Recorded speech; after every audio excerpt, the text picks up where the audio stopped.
स्वागत है आप सभी का हमारे YouTube चैनल में। और आज हम पढ़ने वाले हैं चैप्टर 4 द सुप्रीम कोर्ट। सबसे पहला क्वेश्चन है कि who determines the strength of the supreme court, कि कौन निश्चित करता है कि कितने जज होंगे सुप्रीम कोर्ट में, कितना स्ट्रेंथ होगा उसका। तो parliament can determine the strength of the supreme court जजेस। तो ये निर्धारित कौन कर सकता है? तो ये संसद को, पार्लियामेंट को पावर है कि वो निर्धारित कर सकता है कि सुप्रीम कोर्ट का स्ट्रेंथ कितना होगा या सुप्रीम कोर्ट में कितने जजेस होंगे। सेकेंड क्वेश्चन है बाय whom आर द जजेस of the supreme court appointed and how, कि किस तरीके से जो जज हैं सुप्रीम कोर्ट के वो नियुक्त किए जाते हैं और कैसे। द प्रेसिडेंट अपॉइंट्स जजेस ऑफ द सुप्रीम कोर्ट, राष्ट्रपति नियुक्ति करते हैं सुप्रीम कोर्ट के जजेस की। He must consult the chief justice of the supreme court before appointing any जज, और ये ज़रूरी है, आवश्यक है उनके लिए कि वो चीफ जस्टिस जो है, जो मुख्य न्यायाधीश हैं सुप्रीम कोर्ट के, उनकी सलाह लें इससे पहले कि वो कोई जज नियुक्त करें। Question number 3, what is the term of office of a जज ऑफ द सुप्रीम कोर्ट, कि कितना कार्यकाल होता है, कितने लंबे समय तक जो एक जज होता है वो सुप्रीम कोर्ट का रह सकता है अपने पद पर। द जज of a supreme court holds office till they complete 65 years of age, 65 साल की उम्र तक वो उस पद पर बने रह सकते हैं। Question number 4, on what grounds can a जज of the supreme Court be removed from office, किस बुनियाद पर एक सुप्रीम कोर्ट के जज को उसके पद से हटाया जा सकता है। तो इसके लिए दो ग्राउंड्स हैं। पहला है वायलेशन ऑफ द कॉन्स्टिट्यूशन, ऐसा कोई फैसला उसने किया हो या ऐसा कुछ किया हो जिससे कि उल्लंघन हुआ हो हमारे संविधान का, या फिर प्रूव्ड मिसबिहेवियर, यानी कोई दुर्व्यवहार कार्य किया हो। With reference to the judiciary, न्यायालय के संदर्भ में, what is meant by the term impeachment, impeachment का मतलब क्या होता है। ठीक है, इम्पीचमेंट का मतलब होता है दोषारोपण हिंदी में। तो क्या है ये? द जज may be removed from his office by the president on the ground of proved misbehaviour और incapacity.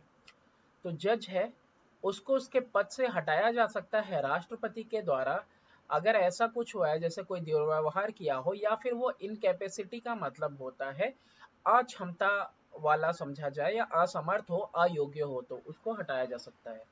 The process of his removal can be initiated when an address of each house of parliament passed by a majority of total membership of that house and by majority of not less than two-thirds of the members present and voting has been presented to the president। इस process में क्या हो सकता है, पहल की जा सकती है कि जब संबोधन हो जा हो, when an address of each house, हर एक हाउस जो है संबोधित कर रहा हो संसद में, तो उसमें पास किया जाए, है ना, पास किया गया हो ये इम्पीचमेंट को, जो टोटल मेंबरशिप है उस हाउस की, और मेजोरिटी जो है 2/3 से कम नहीं होनी चाहिए जितने लोग वहाँ प्रेजेंट हैं, है ना।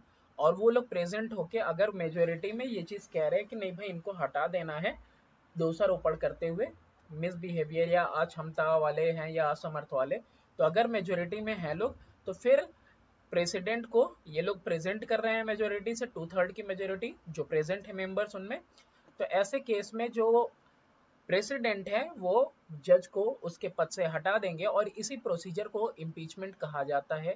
हिंदी में इस इम्पीचमेंट का अर्थ है दोषारोपण। क्वेश्चन नंबर 6 है who decide the salaries and other emoluments of the जजेस ऑफ द सुप्रीम कोर्ट, कि भाई कौन इनका वेतन वगैरह जो है डिसाइड करता है जजेस का सुप्रीम कोर्ट के। According to the article 125 in India, ये जो आर्टिकल 125 है, Indian parliament would decide the salary and other allowances of the supreme court जजेस। तो जो हमारी संसद है हिंदुस्तान की, वही जो है निर्णय लेगी इनके वेतन पे, इनके भत्तों पे। Who is the protector and final interpreter of the constitution. तो प्रोफेक्टर नहीं, प्रोटेक्टर होगा, यहाँ पे टी होगा ये। तो कौन जो है कि मेन सुरक्षा करने वाला है और आखिरी व्याख्या कौन करने वाला है, फाइनल इंटरप्रेटर की जो सही व्याख्या करे हमारे संविधान की। Supreme court is known as the guardian and final interpreter of the constitution. तो यही हमारे गार्जियन संरक्षक हैं और यही फाइनल इंटरप्रेटर यानी व्याख्या करने वाले हैं संविधान का। As it has the final say on the interpretation of the constitution, इन्हीं को इजाजत है कि आखिरी व्याख्या यही करेंगे, फाइनल यही बताएंगे। कॉन्स्टिट्यूशन में जो कुछ भी लिखा हुआ है उसका जो तात्पर्य निकलेगा, जो तात्पर्य निकलना व्याख्या करनी है, वो यही करेंगे supreme court. Under what circumstances can the salary and allowances of the judges of Supreme Court be reduced? तो कौन सी ऐसी परिस्थितियां हैं जबकि जो वेतन है और जो भत्ता है जजेस का सुप्रीम कोर्ट के, उसको कम किया जा सकता है? Salaries and allowances of judge may be reduced only during period of financial emergency, यानी कि वित्तीय आपातकालीन की स्थिति में ही केवल इनके वेतन और इनके भत्तों को घटाया जा सकता है। Name the 3 types of jurisdiction of the supreme court. 3 तरह का जो क्षेत्राधिकार है न्यायालय का वो बताना है सुप्रीम कोर्ट का। एक तो है आपका ओरिजिनल ज्यूरिसडिक्शन। इसका मतलब क्या होता है? मतलब होता है मूल न्यायाधिकार यानी प्रारंभिक क्षेत्राधिकार जो ओरिजिनली है इसके पास। एपेलेट ज्यूरिसडिक्शन का मतलब होता है यानी कि ये कोई अपील अगर लोअर कोर्ट का है तो भी ये सुन सकता है, उस अपील को ये देखेगा, उस पर फैसला करेगा। एपेलेट ज्यूरिसडिक्शन के लोअर कोर्ट्स जो है यहाँ आएंगे। एडवाइजरी ज्यूरिसडिक्शन, इसका मतलब होता है सलाहकार क्षेत्राधिकार, यानी कि ये क्या कर सकता है? ये सलाह दे सकता है। In case of violation of the fundamental right of individual, which type of jurisdiction of the supreme court is applicable? अभी हमने देखा 3 ज्यूरिसडिक्शन दिख रहा है यहाँ। अब यहाँ सवाल पूछा है कि अगर उल्लंघन होता है आपके बुनियादी जो मूल अधिकार हैं उनका, अगर हनन हो रहा है किसी व्यक्ति का, तो किस तरह का ज्यूरिसडिक्शन, किस तरह का जो क्षेत्राधिकार है न्यायिक सुप्रीम कोर्ट का, वो इसके ऊपर एप्लीकेबल होगा, लागू होता है। तो ये है ओरिजिनल ज्यूरिसडिक्शन। ये एक्सटेंड करता है to the cases of violation, उल्लंघन के केसेस में अगर आपका जो मूल अधिकार है उसका उल्लंघन हुआ है। Mention any one power of the supreme court which is not enjoyed by other court. कोई एक ऐसी ताकत बतानी है आपको, कोई एक ऐसा पावर जो सुप्रीम कोर्ट एंजॉय करता है लेकिन बाकी कोई दूसरा कोर्ट नहीं करता। The power relating to original jurisdiction, जो इसका प्रारंभिक क्षेत्राधिकार है या मूल न्यायाधिकार है, ये सुप्रीम कोर्ट के अलावा और कोई जो है कि एंजॉय नहीं करता। What happens if either the parliament or a state legislature passes any law that is against the constitution? अगर संसद या फिर राज्य की जो विधानसभा है वो कोई ऐसा कानून पारित करती है, लागू करती है, जो कि हमारे संविधान के खिलाफ है, क्या होगा? The supreme court has the power to review laws passed by the union और स्टेट लेजिस्लेचर। सुप्रीम कोर्ट के पास ये शक्ति है, ये पावर है कि जो भी कानून पारित हुआ है उस पर ये पुनर्विचार करे, रिव्यू करे, चाहे वो सेंट्रल गवर्नमेंट यूनियन ने पास किया हो या राज्य सरकार ने पास किया हो। The supreme court can declare a law ultra vires और null and void if it is against the letter and spirit of the constitution और contravene any provision of the constitution. कह रहा है कि जो सुप्रीम कोर्ट है वो किसी भी कानून को कह सकता है कि भाई ये रद्द किया जाता है, बिल्कुल गलत है और ये एप्लीकेबल नहीं है, अगर वो जो है कि संविधान के खिलाफ हो या फिर संविधान में उल्लंघन करता हो किसी प्रावधान का। What is meant bye the term writ? Writ का मतलब क्या होता है? रिट का मतलब होता है प्रादेश, हिंदी में इसका अर्थ होता है प्रादेश। It is a legal instrument. Writ is a legal instrument to enforce obedience to the orders of a court. तो ये रिट क्या है? ये इन्फोर्स करता है ओबीडियंस यानी अनिवार्यता to the orders of the court की, कोर्ट के जो ऑर्डर्स हैं उनके लिए। The constitution empower the supreme court and high court to issue writ. और ये जो संविधान है ना वो शक्ति प्रदान करता है हमारे सुप्रीम कोर्ट को और हाई कोर्ट को कि वो क्या कर सकते हैं, वो प्रदेश को। आपके next question, name any 2 writs issued by the supreme court. कि कोई 2 आपको प्रादेश बताने हैं जो इशू कौन करेगा? Supreme court. एक है आपका रिट ऑफ मैंडेमस और दूसरा कौन सा है? प्रोहिबिशन। तो ये जो प्रादेश है मैंडेमस का, तो mandamus is a Latin word. तो लैटिन वर्ड का मीनिंग क्या है? वी कमांड, मतलब हम आज्ञा देते हैं, कमांड करते हैं, ऑर्डर देते हैं। The purpose of the writ is to compel an inferior court और an individual to perform their duty. तो पर्पस क्या है इस तरह के प्रादेश को इश्यू करने का?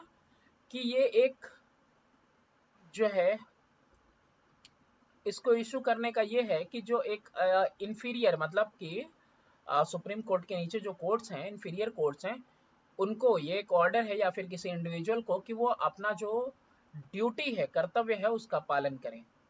Prohibition, a writ of prohibition issued by superior court.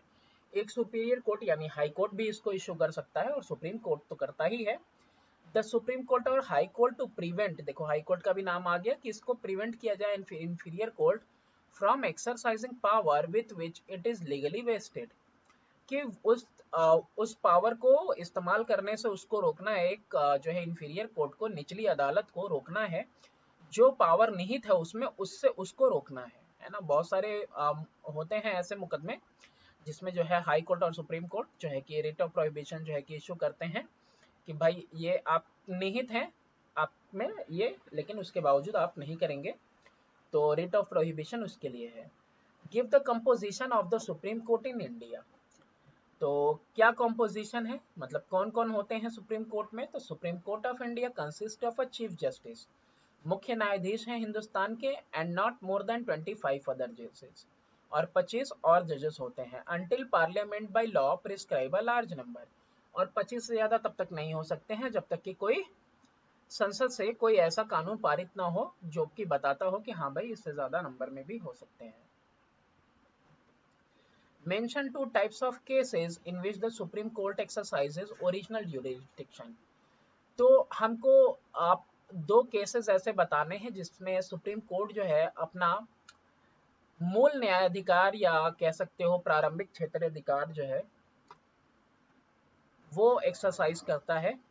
तो ओरिजिनल ज्यूरिसडिक्शन जो है extend to those cases which the supreme court has authority to hear and decide in the first instance. First instance का मतलब क्या है?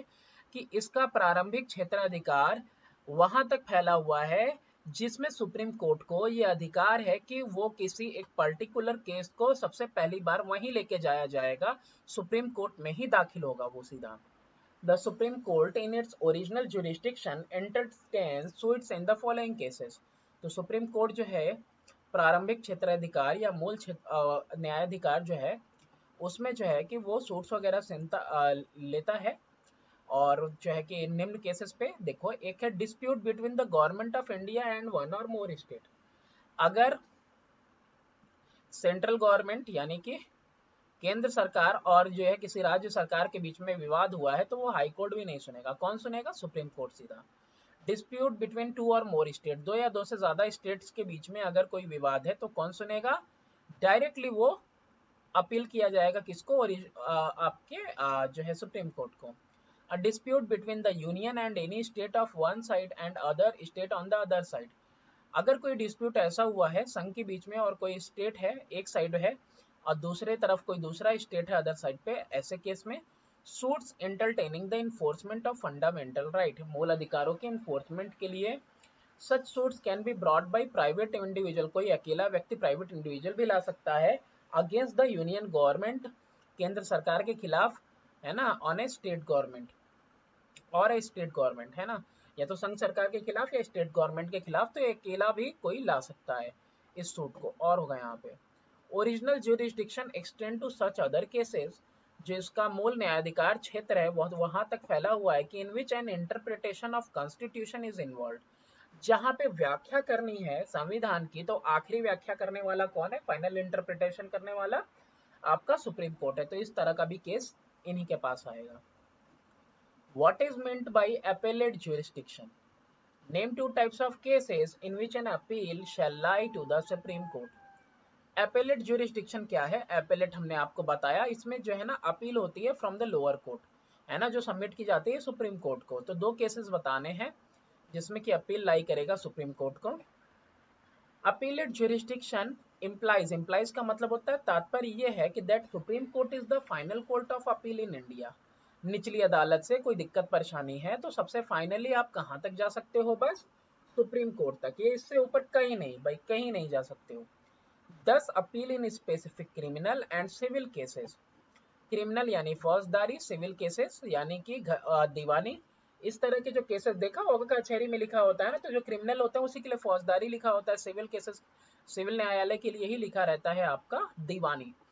Can be made to the supreme Court against the decision of the high Court, decision of the state high Court. अगर High Court वगैरह का कोई decision है तो उसके अगेंस्ट में जो है कि अगर कोई क्रिमिनल केस है या सिविल केस है तो उसमें जो है कि सुप्रीम कोर्ट को आप अपील कर सकते हो। Appeal shall lie to the Supreme Court in matter involving interpretation of Constitution। संविधान की व्याख्या करनी है तो कौन करेगा? Supreme court. Cases involve a substantial question of a law of general importance. Substantial question का मतलब होता है संतोषजनक सवाल है अगर ऑफ लॉ का, और वो भी जनरल इंपॉर्टेंस है यानी सबके लिए है आमतौर पे, तो ऐसे में भी वो जो है लाई करेगा कहाँ पे? सुप्रीम कोर्ट को। Mention two circumstances under which an appeal in a criminal case lies to the Supreme Court। दो परिस्थितियां जिसमें जो अपील होता है क्रिमिनल केस का यानी फौजदारी वाला जो मुकदमा है वो लाई करेगा सुप्रीम कोर्ट को। Cases without the certificate of the high court, ठीक है, ऐसे केसेस जिसमें कोई प्रमाण पत्र ना मिला हो हाई कोर्ट से, और cases with the certificate of the high court, या फिर कोई केस जिसमें इसकी प्रमाण पत्र मिल चुका हो हाई कोर्ट से। What do you understand by the Supreme Court is the guardian of fundamental right? भाई हमारे संरक्षक यही हैं, गार्जियन फाइनल यही है हमारे मूल अधिकारों के, सुप्रीम कोर्ट। इससे क्या तात्पर्य, क्या समझते हो? Any citizen whose right have been violated, किसी अगर नागरिक का जो अधिकार है उसका उल्लंघन हुआ है, may move the supreme court for the enforcement of the right, तो अपने अधिकारों के लिए वो कहाँ जा सकता है? उसको लागू करने के लिए सुप्रीम कोर्ट जा सकता है। Supreme court has the power to issue units in nature of habeas corpus, mandamus, prohibition, writ of quo warranto and certiorari. ये 5 तरह के रिट हैं, है ना, इसी यूनिट्स की बात कर रहा है कि इसकी शक्तियां हैं कि ये इशू कर सकता है यूनिट, और वो 5 तरह के हो सकते हैं, habeas corpus, mandamus, prohibition, writ of quo warranto और सर्चियोरी। इसको हम आगे अभी पढ़ेंगे। For the enforcement of any of the fundamental right, तो किसी भी मूल अधिकार का अगर हनन हो रहा है तो उसके इन्फोर्समेंट के लिए ये 5 तरह में से किसी भी नेचर का जो है आपको प्रादेश दे सकता है। अब रिट दाखिल किया जा सकता है, आपको ऑर्डर मिल जाएगा। Mention the advisory function of the supreme court. ये जो रिट्स होते हैं ये इशू होता है सुप्रीम कोर्ट के ही, सुप्रीम कोर्ट भी इशू करता है और हाई कोर्ट भी करता है। तो यहाँ पे सुप्रीम कोर्ट के लिए लिखा है तो सुप्रीम कोर्ट के लिए है, ये हाई कोर्ट भी करता है। Mention the advisory function of the supreme court. Advisory function का मतलब है सलाहकार, जो क्षेत्राधिकार है उसमें क्या क्या काम करता है supreme court. The president may refer in a question of law और fact of public importance to the supreme court for opinion. तो प्रेसिडेंट जो है कि कोई सवाल वगैरह जो है अगर कुछ ऐसा है कानून के प्रति के संदर्भ में, कानून के या फिर जो है कि जनरल लोगों के इम्पोर्टेंस के लिए है, जरूरत के लिए, तो तो राष्ट्रपति हमारे सलाह ले सकते हैं किससे? सुप्रीम कोर्ट से। However such advice is not binding upon the president, मतलब सलाह ही देंगे, ऑर्डर नहीं देगा सुप्रीम कोर्ट कि अगर वो सलाह से जो है बाधित नहीं है राष्ट्रपति, वो चाहे तो माने चाहे न माने। Mention appellate jurisdiction of the supreme court with regard to civil matter. तो ये एपीलेट ज्यूरिसडिक्शन वही बात है, यानी कि अपील करने का जो न्यायिक क्षेत्र है उसमें सुप्रीम कोर्ट के लिए जो कह रहा है कि जो सिविल मैटर के मामलों पे जो अधिकार है वो क्या है, मेंशन करना है। Appeals in civil matter lie to the supreme court of the high court. Certifies, इसका मतलब ये कौन से हैं matters? Cases involve substantial question. Substantial मतलब संतोषजनक सवाल जो कानून के प्रति हैं और वो जनरल इंपॉर्टेंस के हैं। ऐसा कुछ लगता है, ऐसे केसेस हैं जिनमें ऐसे सवाल थे जो जनरल इंपॉर्टेंस के लिए हैं, सबके लिए हैं। That the question needs to be decided by the supreme court, या फिर जो सवाल ऐसा है कि ये डिसाइड हो किसके द्वारा? सुप्रीम कोर्ट के द्वारा। तो ऐसे में जो सिविल मैटर्स हैं आपके, यानी दीवानी वाला जो मामला है उसमें जो है कि सुप्रीम कोर्ट सुनवाई करेगा। Mention appellate jurisdiction of the supreme court with regard to criminal matter. अब यही एपेलेट ज्यूरिसडिक्शन वही अपील न्यायिक क्षेत्र जो सुप्रीम कोर्ट का है, किसके संदर्भ में बताना, क्रिमिनल मैटर के। तो क्रिमिनल मैटर के संदर्भ में कब हो सकता है वो मामला सुप्रीम कोर्ट के अंदर, इफ सेशन जज हैज एक्विटेड, अगर जो सेशन जज है उसने एक्विट कर दिया है, यानी कि अपराध मुक्त कर दिया है, वियुक्त कर दिया है, but the high court on an appeal from the government reverses the division of acquittal and sentences the accused to death. जबकि हाई कोर्ट ने क्या किया है, अपील जो मिली है फ्रॉम गवर्नमेंट उसको रिवर्स कर दिया है डिसीजन एक्विटल का, यानी कि दोष मुक्त से, और सेंटेंस कर दिया है सीधे मृत्यु का। तो ऐसे क्रिमिनल मैटर्स में जो है कि वो अपील कहाँ जाएगी भाई, सुप्रीम कोर्ट को।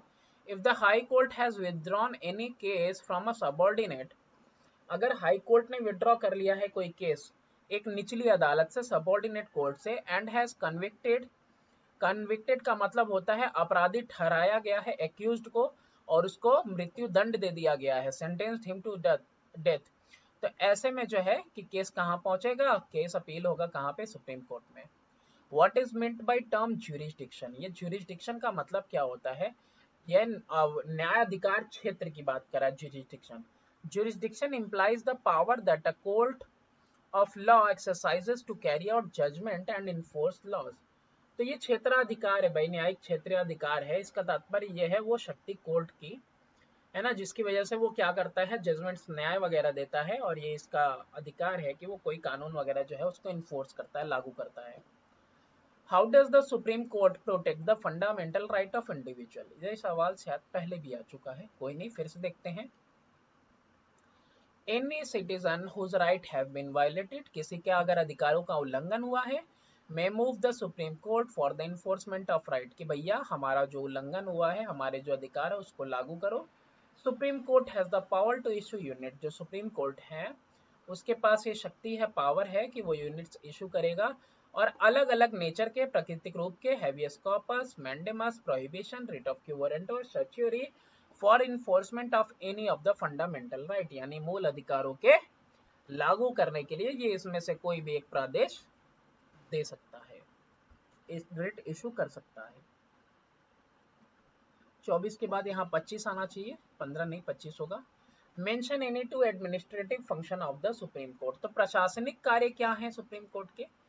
Appointment of officer and servant of the supreme court are made by chief justice of India और बाय सच अदर जज एज ही मे डायरेक्ट, जो नियुक्ति होती है अधिकारियों की और सर्वेंट की सुप्रीम कोर्ट के अंदर, वो मुख्य न्यायाधीश के द्वारा होती है या फिर किसी दूसरे जज के द्वारा जिसको कि दिशा निर्देश दिया गया है।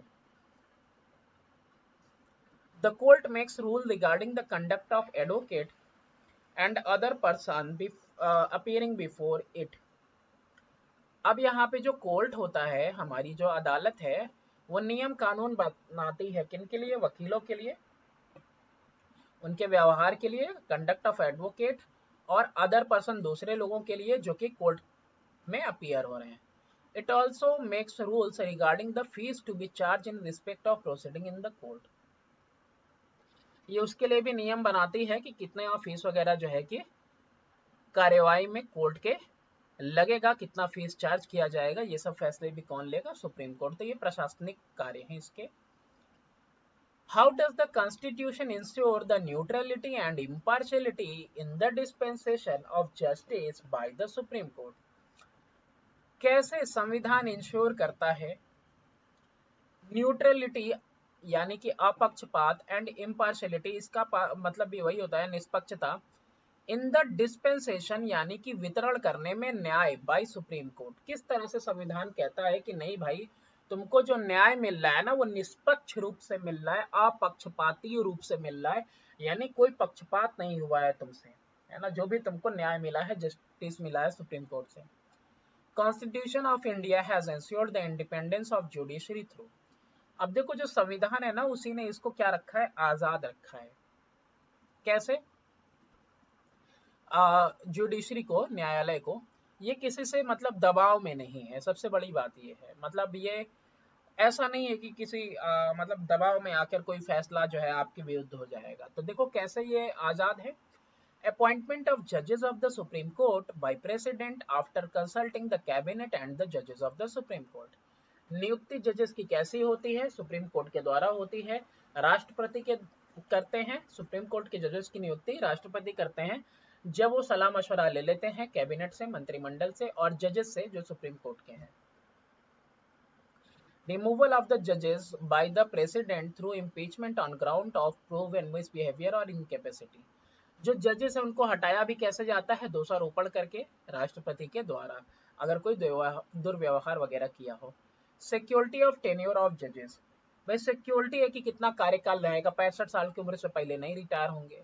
सिक्योरिटी ऑफ, हटाया जा सकता है, रिटायर कहाँ होंगे। Security of salary and service condition, अच्छा सुरक्षा रहती है इनके वेतन की और इनके जो है कि सेवा करने वाले सारे जो है कि अवस्था की, कंडीशन की।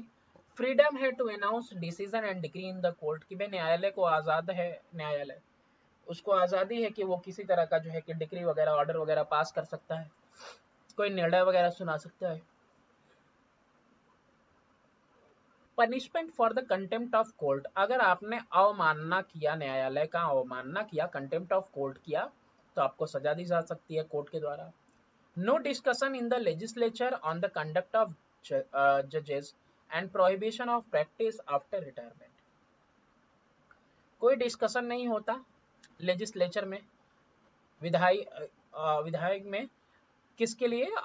जजेस के व्यवहार के ऊपर, आचरण के ऊपर। और दूसरी बात कि जो प्रोहिबिशन है, वो प्रोहिबिशन है of practice after the retirement, भाई 65 साल के हो गए, रिटायर हो गए, आप खत्म करो। स्ट्रक्चर्ड क्वेश्चन देखते हैं। The supreme court is the apex court, apex का मतलब सबसे टॉप लेवल का कोर्ट है।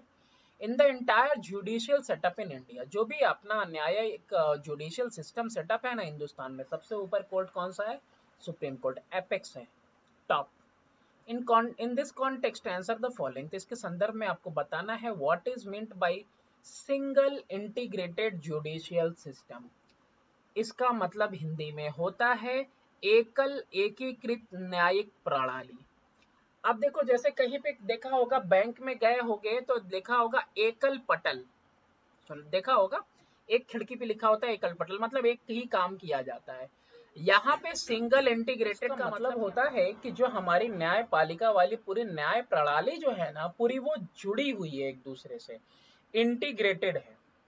अब देखो इसका answer, single integrated judicial system is important for federal government as there is a constitutional division of power between executive, legislative and judiciary।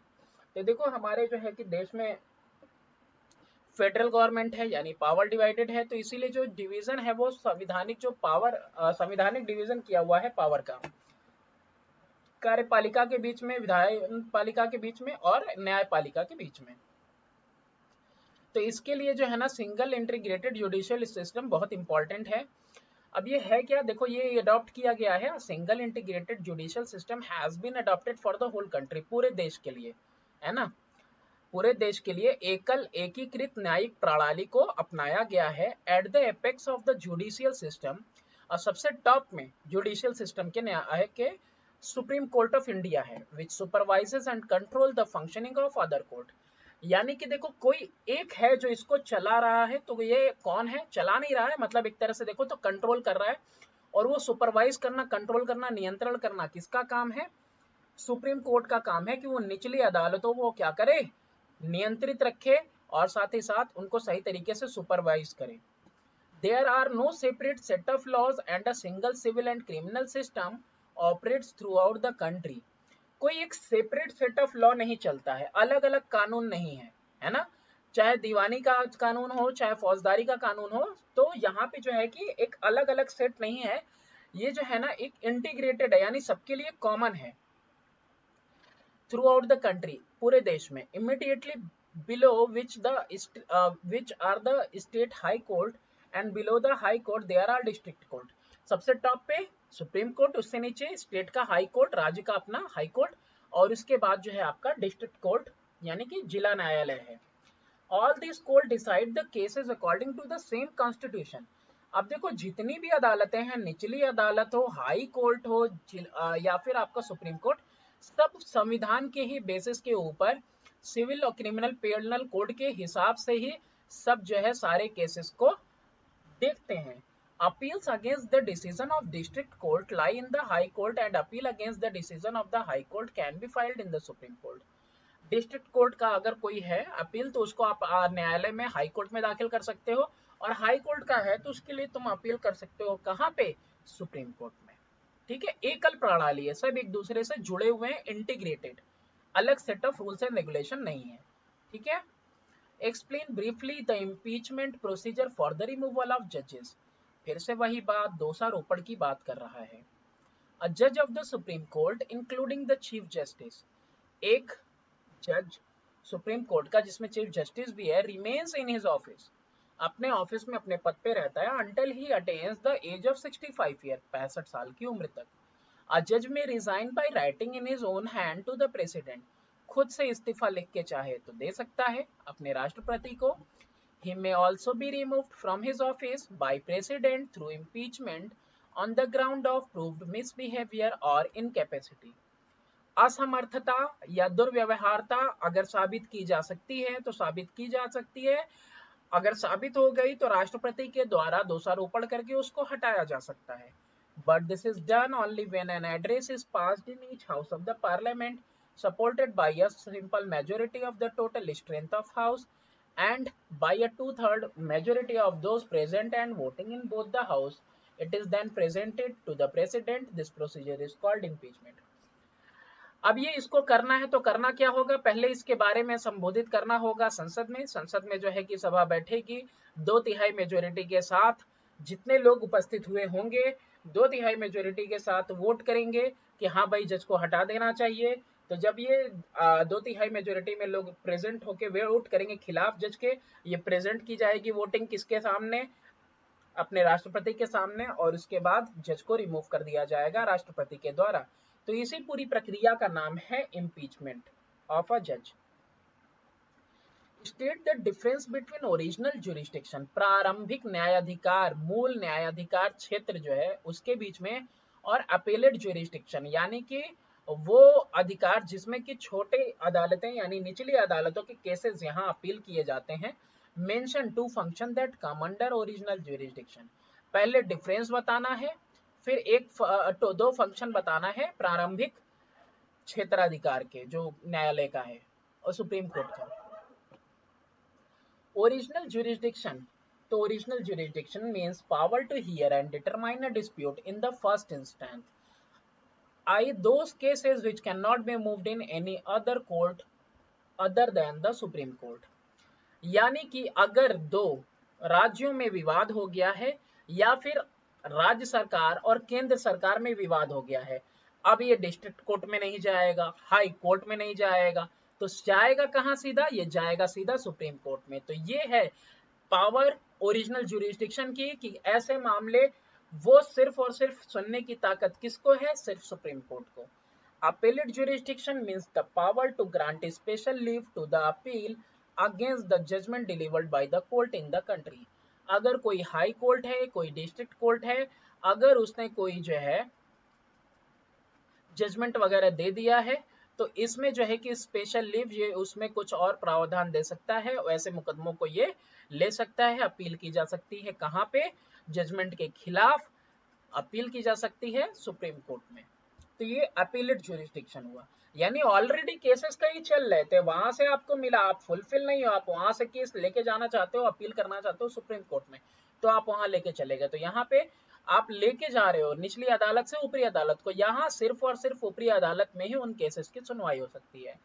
Function original jurisdiction के देखो, ऐसा कोई वाद विवाद जो सेंटर स्टेट या इंटर स्टेट के बीच में हो, यानी between government of India and one or more state, यानी राज्य सरकार और केंद्र सरकार के बीच में, राज्य सरकार या केंद्र सरकार के बीच में एक साइड या दूसरा कोई स्टेट एक साइड में हो, बिटवीन टू और मोर स्टेट यानी कि राज्यों के बीच में भी आपस में अगर कोई वाद विवाद है तो भी कौन दूर करेगा, supreme court. Protection of fundamental right, मूल अधिकारों का प्रोटेक्शन, तो the original jurisdiction also extend to the cases of violation of fundamental right of individual and court can issue several writ for the enforcement of these right. Any individual can approach the Supreme Court in case of violation of a fundamental right. कह रहा है कि protection के लिए, मूल अधिकारों के सुरक्षा के लिए जो इसका प्रारंभिक न्याय क्षेत्राधिकार है, न्यायालय का मूल न्यायाधिकार है, इसमें यह है कि अगर कोई उल्लंघन होता है किसी के मूल अधिकारों का, किसी व्यक्ति विशेष का भी, तो सुप्रीम कोर्ट का जो है इशू कर सकती है बहुत सारे जो है कि प्रादेश, 5 तरह के मेनली होते हैं, 5 तरह के प्रादेश जारी कर सकती है, ताकि जो है कि इसके अधिकारों का फिर से लागू किया जा सके। कोई भी व्यक्ति विशेष, एनी इंडिविजुअल, वो जो है कोर्ट की तरफ जा सकता है और अप्रोच कर सकता है सुप्रीम कोर्ट को जब उल्लंघन हुआ हो उसके अधिकार का। With regard to the supreme court of India, supreme court के ऑफ इंडिया के संदर्भ में सवालों के जवाब देने हैं। 3 qualification required to be a जज ऑफ सुप्रीम कोर्ट। अगर आपको जज बनना है सुप्रीम कोर्ट का तो क्वालिफिकेशन क्या होना चाहिए?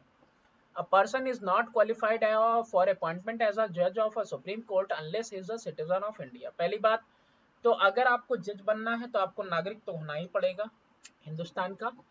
5 साल तक, has been for at least 5 years of a जज of a High court, high Court का 5 साल का जज रहे हो, of 2 or more such court in session, या फिर 2 या 2 से ज्यादा कोर्ट्स का आप जो है जज रहे हो इन सक्सेशन, यानी एक के बाद एक, या फिर has been at least 10 year an advocate of high court, high court में आप वकील रहे हो 10 साल के लिए, और 2 और मोर सच कोर्ट इन सक्सेशन, या 2 या 2 से ज्यादा ऐसे कोर्ट में, यानी 5 साल किसी एक स्टेट के हाई कोर्ट में, 5 साल किसी एक स्टेट के हाई कोर्ट में, सक्सेशन लिखा हुआ है ना। Is in the opinion of the president a distinguished jurist, यानी कि कोई अगर प्रतिष्ठित न्यायविद है, अगर प्रेसिडेंट की नजर में, प्रेसिडेंट के मत में अगर उनकी कोई राय है तो भी ऐसा व्यक्ति वो जज बनने के लायक है। Mention 3 ways in which the constitution ensure the independence of judges of supreme court। संविधान किस तरह से गारंटी देता है कि भाई आजाद हैं जो जज हैं, वो किसी के अंडर में नहीं है, बिल्कुल आजाद हैं। The independence of judges of the Supreme Court is ensured by following provision। तो इनकी जो आजादी, इंडिपेंडेंसी है, ये दबाव में नहीं है किसी के, इसको इंश्योर किया जाता है प्रावधानों से। क्या प्रावधान? अ जज enjoys the security of tenure, भाई 65 साल आराम से अपने ऑफिस में ही गुजार सकते हो, जब तक इतनी उम्र नहीं होती कोई नहीं निकालने वाला। हाँ, इम्पीचमेंट हो सकता है। The salaries and allowances of जज can not be reduced except during financial emergency. लो भैया, कैसी भी समस्या आ जाए, इनका वेतन और भत्ता जो है किसी तरीके से कम नहीं किया जाएगा जब तक कि कोई वित्तीय आपातकालीन स्थिति ना आ जाए। Moreover they are charged on the consolidated fund of India. अब इनको कहां से दिया जाता है? संचय निधि से दिया जाता है। Mention 2 types under which an appeal in criminal case lies to the supreme court. अब 2 आपको बताने हैं तरीके जिसमें कि अपील जो है एक फौजदारी मुकदमे का वो सुप्रीम कोर्ट को जाएगा। तो 2 केसेस ऐसे हैं, जैसे कि cases without the certificate of the high court, जिसमें कोई प्रमाण पत्र ना मिला हो, हाई कोर्ट से मतलब कोई वो ना मिला हो, ऑर्डर वगैरह, या फिर cases with the certificate of the high court, यानी कि अगर कुछ मिल भी गया है ना, कोई डिग्री वगैरह हो पारित हो गई है उसके बाद भी। The certificate of the high court is not required in a case. तो सर्टिफिकेट यानी कि प्रमाण पत्र रिक्वायर्ड नहीं है, कब? Where the high court have reverse the judgment of acquittal given by the lower court and punish the accused with a death sentence। जहां पे हाई कोर्ट ने जजमेंट जो है, एक्विटल का मतलब बताया था, अपराध मुक्त वाला जजमेंट है, उसको रिवर्स कर दिया है। लोअर कोर्ट ने दिया था अपराध मुक्त वाला और रिवर्स करके पनिश कर दिया एक्यूज को डेथ सेंटेंस। ले भैया, है ना। A case is withdrawn by the high court, और एक केस उठा लिया जाता है, ले लिया जाता है बिना उसके सर्टिफिकेट पे, प्रमाण पत्र के, हाई कोर्ट से। From a case is withdrawn, sorry, a case is withdrawn by the high court। High court ने केट ले लिया, अरे वो that slip of my tongue.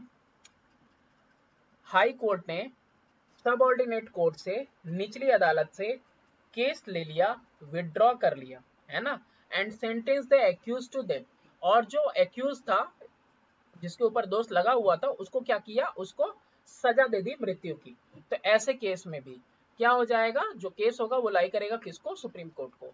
In all other criminal cases, दूसरे सारे फौजदारी के केसेस में, a high court certification that the case involve a substantial point of law and interpretation of constitution is required for appealing to the supreme court।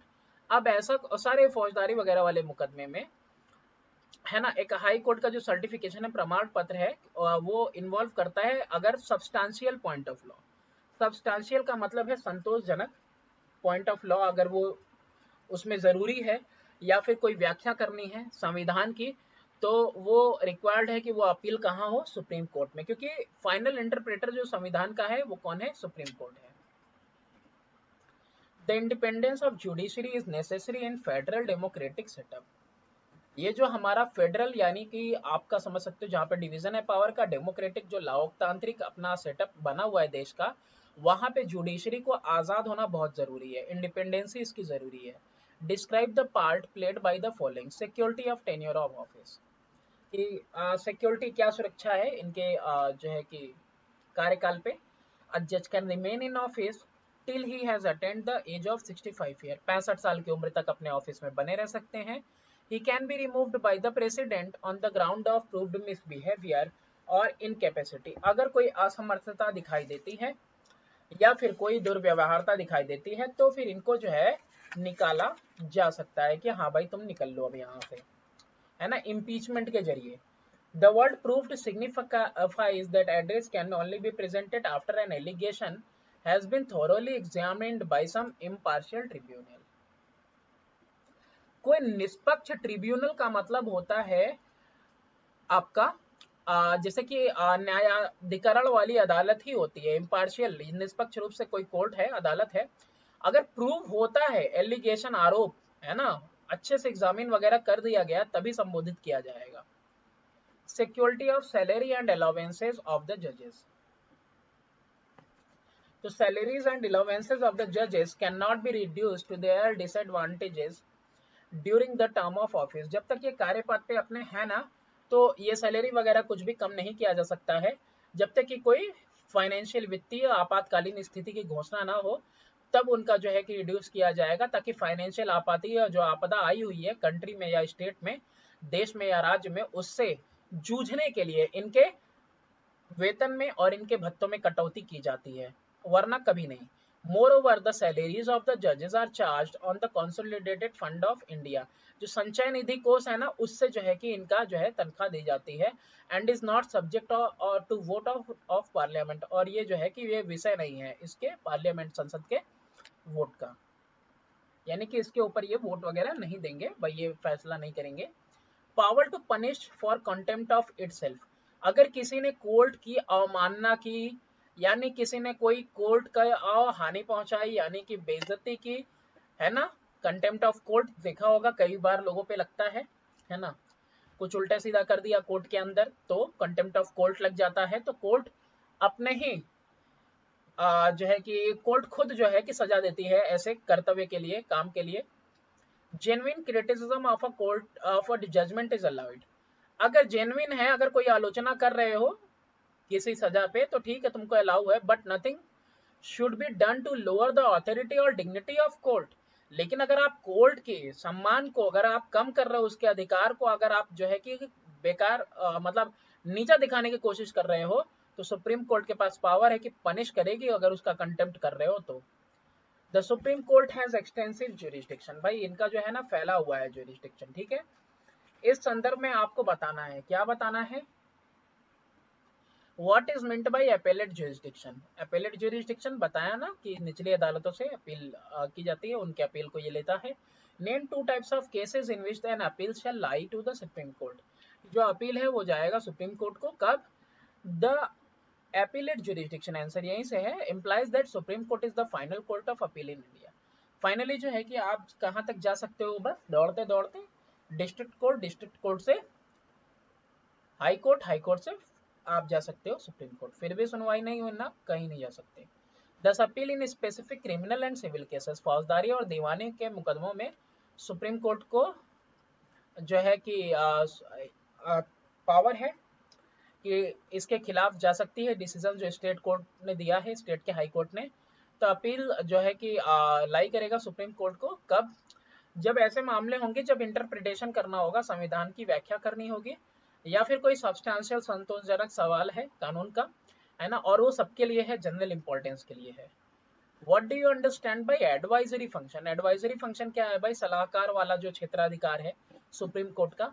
State the type of cases where the supreme court may be required to express its opinion. तो किस तरह के cases होते हैं जहां पे supreme court की जरूरत पड़ सकती है कि हाँ भाई आओ तुम भी सलाह दे दो, अपनी राय दो। Supreme court has advisory jurisdiction.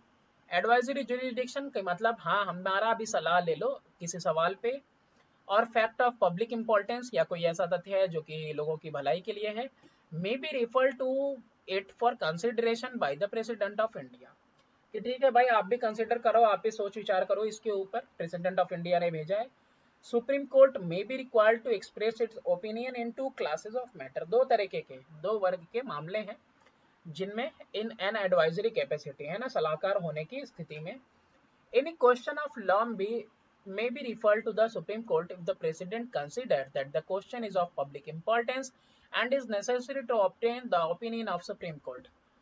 अगर ऐसा कोई सवाल है कानून का जो वो है, प्रेसिडेंट को ऐसा लगता है कि हाँ भाई इस पे सुप्रीम कोर्ट का भी मत जानना जरूरी है कि आखिर सुप्रीम कोर्ट इसको कैसे इंटरप्रेट करती है, क्या बताती है, क्या मत देती है, तो वो सुप्रीम कोर्ट को भेजा जा सकता है। हाँ भैया सलाह मशवरा बताओ अपना।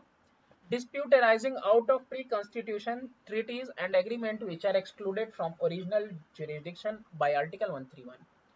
ऐसा कोई वाद विवाद जो अराइज हो रहा है प्री कॉन्स्टिट्यूशन ट्रीटीज, यानी संविधान बनने से पहले की जो संधियां हैं उसकी बात कर रहा है, और या फिर जो कोई एग्रीमेंट वगैरह है उसकी बात कर रहा है, समझौता वगैरह, जो कि एक्सक्लूड किए गए हैं ओरिजिनल जुरिस्डिक्शन से आर्टिकल 131 के द्वारा।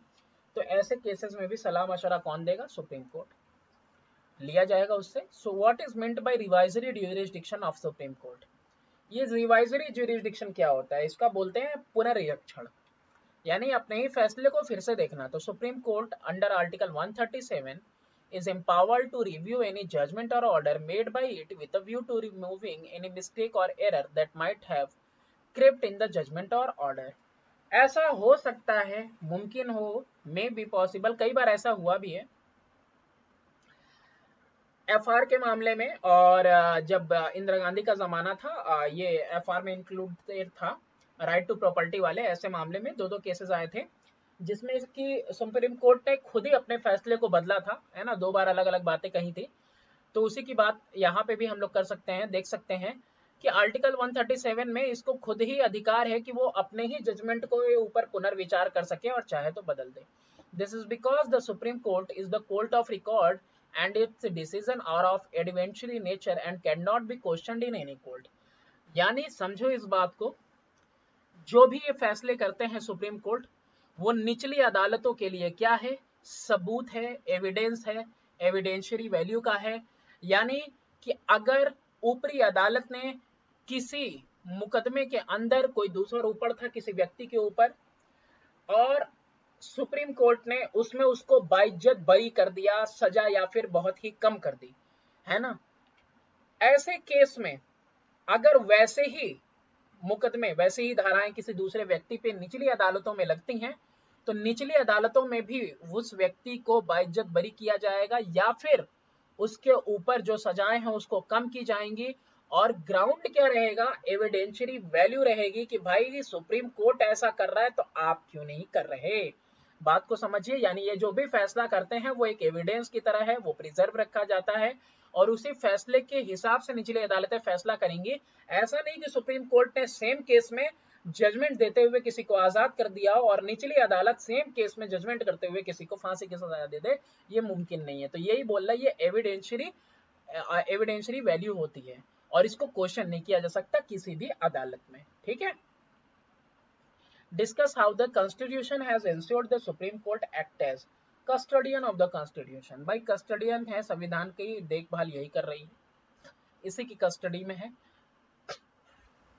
अब देखो इसमें है क्या कि supreme court is the highest forum. जो सुप्रीम कोर्ट है सुप्रीम कोर्ट है वो सबसे टॉप मंच है। फोरम मतलब मंच होता है फॉर इंटरप्रेटिंग, यानी व्याख्या करने के लिए संविधान का। It has the power of judicial review, इसके पास पावर है जुडिशियल रिव्यू का, यानी पुनर्विचार करने का। Which means the court has the authority to declare any law passed by the state legislature or union parliament as unconstitutional and therefore null and void if it contravene any provision of the constitution. अच्छा, judicial review का मतलब यहाँ पे वो own judgement के लिए नहीं है। जुडिशियल रिव्यू का मतलब यहाँ पे ये है कि अगर कोई राज्य सरकार ने या फिर है सेंट्रल गवर्नमेंट ने कोई कानून वगैरह बना दिया तो वो उसको क्या कर सकती है, रद्द कर सकती है। रद्द किस बेसिस पे करेगी? अगर ये कंट्रावीन करता है।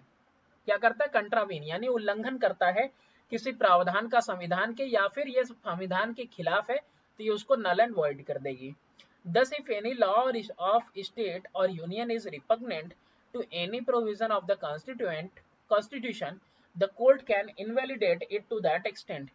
तो यहाँ पे अगर कोई कह रहा है कि कोई ऐसा कानून वगैरह बना दिया, चाहे राज्य सरकार ने चाहे आपके केंद्र सरकार ने, और कोई प्रावधान वगैरह कॉन्स्टिट्यूशन का ये उसके खिलाफ है, तो ये क्या कर सकती है? उसको इनवैलिडेट कर सकती है। ठीक है।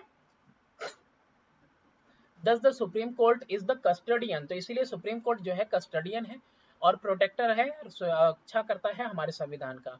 In deciding such case the supreme court must constitute a bench of not less than 5 जजेस, और ऐसे मामलों के अंदर जो है बेंच बैठेगी जजों की, और इसमें जो है कि मिनिमम 5 जज होने चाहिए, और ये मिलके फैसला करेंगे ऐसे मामलों पे। गार्जियन ऑफ फंडामेंटल राइट, मूल अधिकारों का भी हमारे जो है संरक्षक है, गार्जियन है। सुप्रीम कोर्ट गार्जियन है ऑफ द लिबर्टीज, आजादी और फंडामेंटल राइट, मौलिक अधिकारों का। The court has the power to declare any law as unconstitutional if it is against or it violate any fundamental right given to the citizen of India। तो यहाँ पे court को अधिकार है कि किसी भी कानून को वो कह सके असंवैधानिक, अगर वो जो है उल्लंघन करता है हमारे मूल अधिकारों का, जो मूल अधिकार हर एक नागरिक को हिंदुस्तान के दिए गए हैं। इन अदर वर्ड, दूसरे शब्दों में, कोर्ट जो है इनवैलिडेट कर देगा किसी भी लॉ को दैट इंक्रोचेज, जो अतिक्रमण करता है किसके ऊपर? हमारे मौलिक अधिकार के ऊपर। Our Supreme Court, which has very effectively exercised this authority, is rightly referred to as protector and guardian of fundamental right। यानी कि इसको पूरी की पूरी ताकत है, किसको? अथॉरिटी है भाई, अधिकार है इसका सुप्रीम कोर्ट का कि ये ऐसे मामलों पे फैसला ले सकता है, इसीलिए इसको प्रोटेक्टर और गार्जियन कहा गया है मूल अधिकारों का। अ कोर्ट ऑफ रिकॉर्ड, ये भी हमने देखा evidentiary nature. A court of record का मतलब ये है कि supreme court act as the court of record. ये इस तरह का कोर्ट है रिकॉर्ड का। जितने भी डिसीजन और डिक्रीज वगैरह इशू किए जाते हैं सुप्रीम कोर्ट के द्वारा आर ड्यूली प्रिंटेड, उनको छापा जाता है, रिकॉर्ड किया जाता है फ्यूचर रेफरेंस के लिए, बाद में कभी संदर्भ देने के लिए, in the court as well as for the use of lawyer in their pleading. और जब लॉयर वगैरह, वकील वगैरह, अधिवक्ता वगैरह जब जो है प्लीड करते हैं तो उस टाइम में भी वो दिखाते हैं, रेफरेंस देते हैं कि ऊपरी अदालत ने ऐसा किया है, आप भी करो। Supreme court has many functions, बहुत सारे कार्य हैं। To protect the interest of all citizen, सारे के सारे लोगों के हितों की रक्षा करेगा सुप्रीम कोर्ट। इस संदर्भ में सवालों के जवाब देने हैं। What is meant bye judicial review? अब ये जुडिशियल रिव्यू क्या होता है, न्यायिक पुनर्विचार क्या होता है? Judicial review may be defined as the power of Supreme Court to examine the laws passed by legislature and orders issued by the executive official to fund whether they are consistent with the provision of the constitution। तो यहाँ पे कह रहा है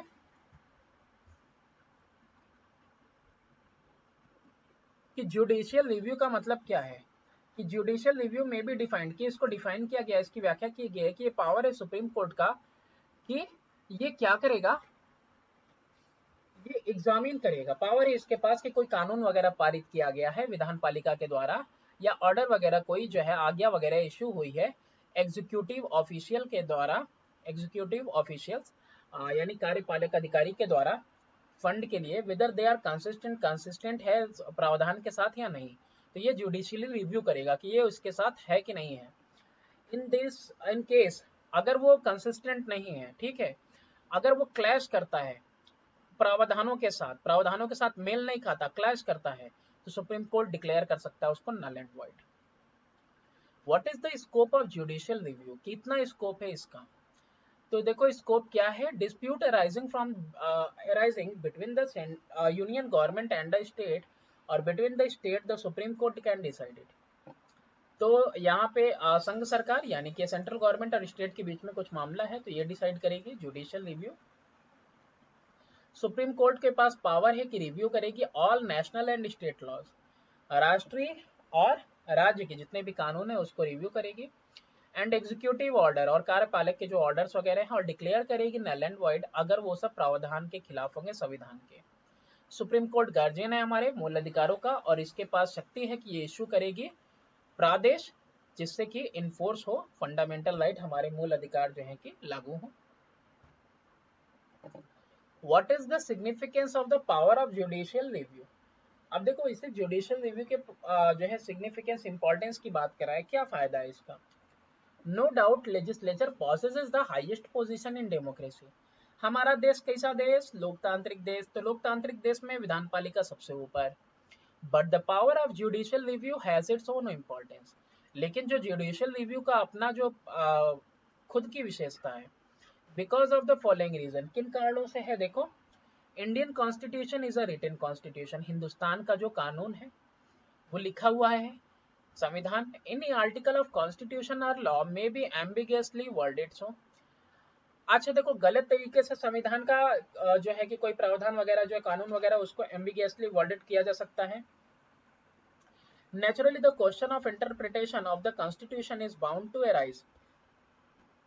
अगर आप एम्बिगुअसली अगर गलत तरीके से उसका वो मायने वगैरह अगर निकाला जाए तो नेचुरली प्राकृतिक रूप से ये क्वेश्चन उठता है इंटरप्रिटेशन का कि व्याख्या कैसे होगी संविधान की। तो ये सवाल उठता है क्योंकि एक ही लाइन के कई मतलब हो सकते हैं।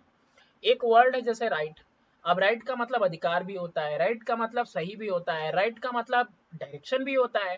तो ऐसे में जो है कि अगर ऐसा कुछ होता है तो the supreme court through it's power of judicial review is the final interpretation of the constitution. तो संविधान में लिखे हुए अगर कोई बात है तो उसकी व्याख्या कौन करेगा, कोई कानून की व्याख्या सुप्रीम कोर्ट करेगा। Constitution has provided unlimited power to the centre and state. राज्य सरकार और केंद्र सरकार के पास खूब सारी शक्तियां हैं, संविधान प्रदान करता है। इफ द यूनियन गवर्नमेंट और state go beyond their limit, अगर ये अपनी हदों से पार जाते हैं सेंट्रल गवर्नमेंट और state government, functioning of federal government will become difficult. तो ये जो डिवीजन है पावर का, फेडरल गवर्नमेंट है जो हमारी जिसमें डिवीजन है पावर का, इसमें जो है कार्य करना मुश्किल हो जाएगा। इसका कार्य करना only a supreme court can settle the dispute between union and its unit. Union यानी सेंट्रल गवर्नमेंट और राज्य सरकार के बीच में जो भी कुछ दिक्कतें होंगी, जो भी कुछ मुद्दे होंगे, उसको कौन सही करेगा, सुप्रीम कोर्ट सही कर सकता है। Legislature lacks expertise and sense of partiality to explain the real meaning of law. Legislature में ना कमी है और एक्सपर्ट नहीं है और सेंस नहीं है पार्शियलिटी का। पार्शियलिटी मतलब ये पक्षपाती करेंगे अगर इंटरप्रेट करना हो लेजिस्लेचर को, विधायपालिका को, तो है ना। अगर किसी कानून का रियल मीनिंग निकालना हो तो this function can be best performed by judicial body alone. तो इसीलिए भाई न्यायपालिका तुम अकेले इंटरप्रेट करो, अकेले मीनिंग निकालो। Thus, judicial review ensure smooth working of three wing of the government, executive, legislative and judicial। तो judicial review क्या करता है, ये स्मूथ वर्किंग के लिए बहुत जरूरी है ताकि तीनों शाखाएं कार्यपालिका, न्यायपालिका और विधान पालिका, ये तीनों के तीनों सही से काम करें। Only an independent and unified judiciary with Supreme Court at the apex can ensure the smooth functioning of judicial system in democracy।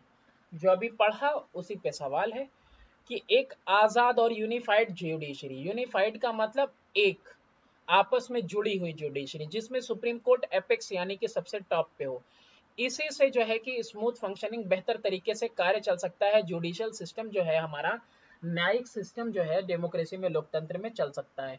इस संदर्भ में सवालों के जवाब दें कि वो एडवाइजरी रोल सुप्रीम कोर्ट का। सुप्रीम कोर्ट के पास ये भी एक फंक्शन है कि वो सलाह देगा गवर्नमेंट के डिपार्टमेंट को, विधान पालिका को, लेजिस्लेचर को, प्रेसिडेंट को या मंत्री परिषद को, किस मामलों पे, संवैधानिक मामलों पे as well as matter of law यानी कानूनी मामलों पे। दो 2 point need to be mentioned, 2 point यहाँ पे देखने लायक है, मेंशन करने की ही चीज है। Firstly, supreme court is not bound to express any opinion on the question submitted to it. Bound नहीं है कि भैया तुमको बताना ही है, कल तक जवाब दे ही देना, Second, the advisory opinion of the Supreme Court is not binding on the President or on other court as it is not a judicial decision. Advisory function advisory है, सलाह है, मशवरा है ना, मानो तो मानो, ना मानो तो कोई दिक्कत नहीं है, तो वही वाली, तो ना ही ये बाउंड है सलाह देने के लिए और ना ही ये सलाह दे दिए तो बाउंड है कोई दूसरा मानने के लिए। How does the supreme court maintain it control over high court?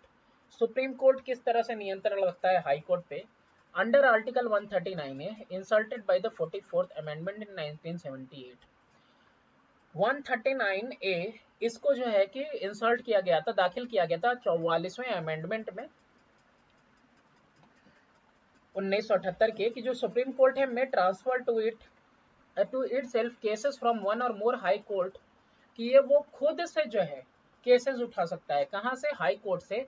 If this involve question of law और केसेस ऑफ ग्रेट इंपॉर्टेंस, अगर ये कानून के ऊपर कुछ सवाल है या फिर जो है कि ऐसे जो कि ज्यादा इंपॉर्टेंट सवाल हैं जो कि जनरल इंपॉर्टेंस के हैं, तो वो ये खुद से उठा सकता है। Supreme court may transfer cases from one high court to another in interest of justice, तो एक हाई कोर्ट से दूसरे हाई कोर्ट को भी दे सकता है केसेस, किसके लिए?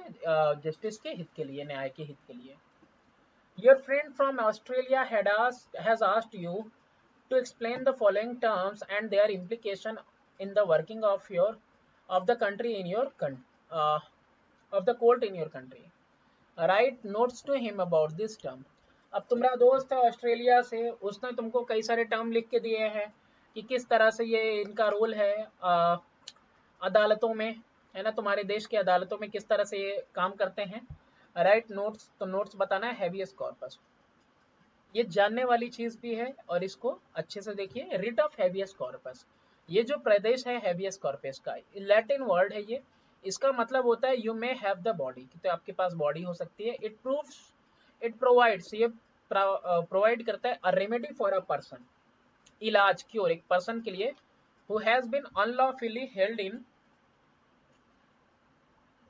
Person or in police custody, जिसको कि जो है कि रख लिया गया है, अनलॉफुल डिटेंशन भी कहते हैं इसको, या फिर पुलिस कस्टडी वगैरह में रख लिया गया है। The supreme court and the high court में कमांड द डिटेनिंग, देखो दोनों के नाम लिख दिए यहाँ पे, सुप्रीम कोर्ट या हाई कोर्ट, दोनों ही कमांड कर सकते हैं द डिटेनिंग अथॉरिटी, कि जिसने बंदी बना के रखा है, जो बंदी बनाने वाला अधिकारी है, अथॉरिटी है, आधिकारिक है, उसको ये ऑर्डर कर सकते हैं to bring the prisoner into court, कि उसको आप कोर्ट के अंदर लाइए, to explain why he is being held, और कि क्यों उसको आपने वहां रखा गया है। If the cause is insufficient, अगर जो कारण है वो इनसफिशिएंट नहीं है, सही नहीं है, the prisoner it is at once unconditionally released, तो उसी वक्त उस प्रिजनर को क्या किया जाएगा? रिलीज कर दिया जाएगा। ठीक है, कई बार ऐसा होता है ना कि थाने वाने में हफ्ते भर से बैठा के रखे हैं, 10 दिन से बैठा के रखे हैं, तो ऐसे में जो है कि आप हैबियस कॉर्पस जो है कि ये जो है प्रादेश पारित करवा सकते हो। मैंडेमस क्या होता है? रिट ऑफ मैंडेमस, मैंडेमस का अर्थ है वी कमांड, हम ऑर्डर देते हैं। इसका पर्पस होता है कि एक निचली अदालत को कॉम्पेल करना, है ना, और एन इंडिविजुअल या कोई इंडिविजुअल अथॉरिटी को to perform their duty, compel करना कि ये भाई ये अपना काम सही से करो। Prohibition, writ of prohibition is issued by the superior court, एक ऊपरी अदालत निचली अदालत को करती है, हाई कोर्ट को ये किया जाता है। From exercising power with which it is legally vested, एक मिनट फिर से देखते हैं। Issued by the superior court, the supreme court या high court, to prevent an inferior court, हाँ निचली अदालत को देती है, ठीक है, सही है। फ्रॉम एक्सरसाइजिंग की कोई ऐसी जो है कि मे बी वेस्टेड है, मतलब वो पावर है उनके पास लीगली, वैधानिक रूप से वो ताकत है, वो पावर है, वो निहित है उनके अंदर, लेकिन फिर भी ये क्या करती है कोर्ट, उनको ऑर्डर देती है भाई रुको जरा सबर करो, इसके ऊपर तुम फैसला अभी नहीं लो, या इसके ऊपर अभी तुम रोकथाम लगा दो। इंफीरियर निचली अदालत को ये कहा जाता है कि एक्सरसाइज करने से, पावर एक्सरसाइज करने से इनको रोका जाता है, प्रिवेंट किया जाता है। Certiorari, a superior court issues this writ, एक ऊपरी अदालत इस प्रादेश को पारित करती है टू जुडिशियल और सेमी जुडिशियल अथॉरिटी, एक निचली अदालत को या सेमी जुडिशियल अथॉरिटी को, टू क्वैश इट्स ऑर्डर और डिसीजन, कि तुम्हारे ऑर्डर को रद्द किया जाता है, तुम्हारे निर्णय को रद्द किया जाता है। It is presumed in this case that the inferior court is not competent to deal with particular case। और इसमें ये माना जाता है कि ये जो है अयोग्य है निचली अदालत इस पर्टिकुलर केस के लिए डील करने में। The writ of prohibition and the writ of certiorari both aiming at restraining the inferior court from exceeding their authority. ये दोनों उसको रोकते हैं, रिस्ट्रेन करते हैं कि वो जो है कि अपने ऑथोरिटी से जो है एक्सीड ना करें। They are issued but different stages of proceedings.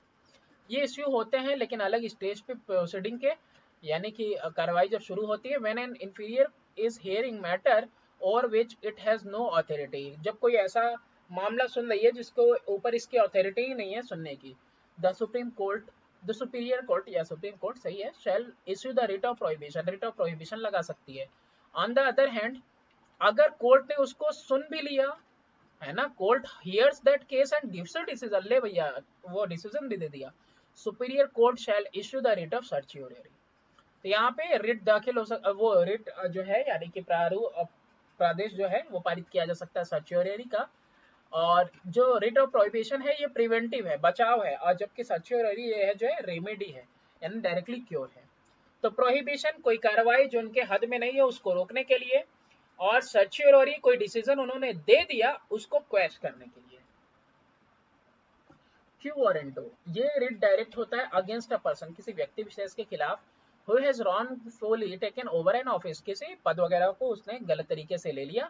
The writ calls upon the person, वो उसको बुलाता है to show under what authority he hold the office, क्या अधिकार है तुमको इस पद पे बैठने का, पद को ग्रहण करने का या कार्य करने का। If the court decide that the person concerned, जो इस पर्सन के संदर्भ में होल्डिंग ऑफिस इलीगली, अगर असंवैधानिक रूप से वो जो है कि पद पे है, इसको जो है declare office to be vacant, तो उसके पद को वो वैकेंट घोषित कर सकते हैं, यानी ये पद खाली है, वो अयोग्य है। पिक्चर स्टडी दिख रहा है, ये क्या है अपना सुप्रीम कोर्ट, आइडेंटिफाई कर दिया पिक्चर को। वेयर इट इज लोकेटेड, तो ये न्यू दिल्ली में है।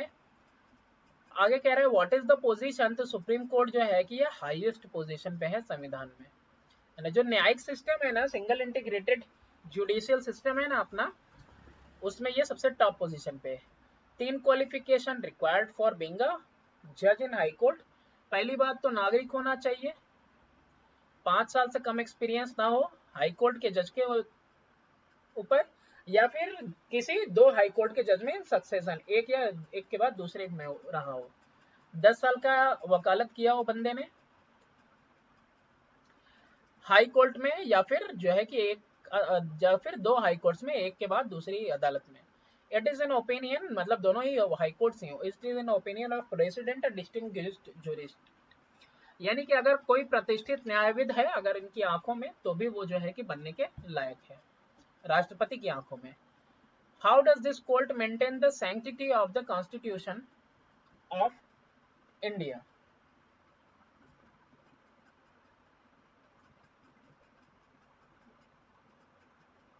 तो यहाँ पे कह रहा है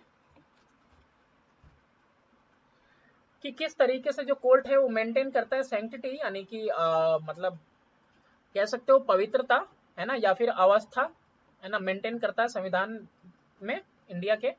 तो सुप्रीम कोर्ट के पास पावर है टू रिव्यू लॉज, ये ना कानून वगैरह को जो है रिव्यू करता है, जो है कि सेंट्रल गवर्नमेंट या राज्य सरकार ने जो है पारित की है। सुप्रीम कोर्ट डिक्लेयर कर सकता है अल्ट्रा वायर्स, या फिर नल कर सकता है, वॉइड कर सकता है, अगर वो जो है कि against the letter of spirit of the constitution, अगर वो संविधान की जो है कि मुखालिफ है, या फिर वो जो है कंट्रावीन करता है। कंट्रावीन का मतलब उल्लंघन करता है किसी प्रावधान का संविधान के अंदर। तो इस तरीके से जो कोर्ट है मेंटेन करता है पवित्रता संविधान की, संरक्षक माना जाता है इसको संविधान का। That this is the end of this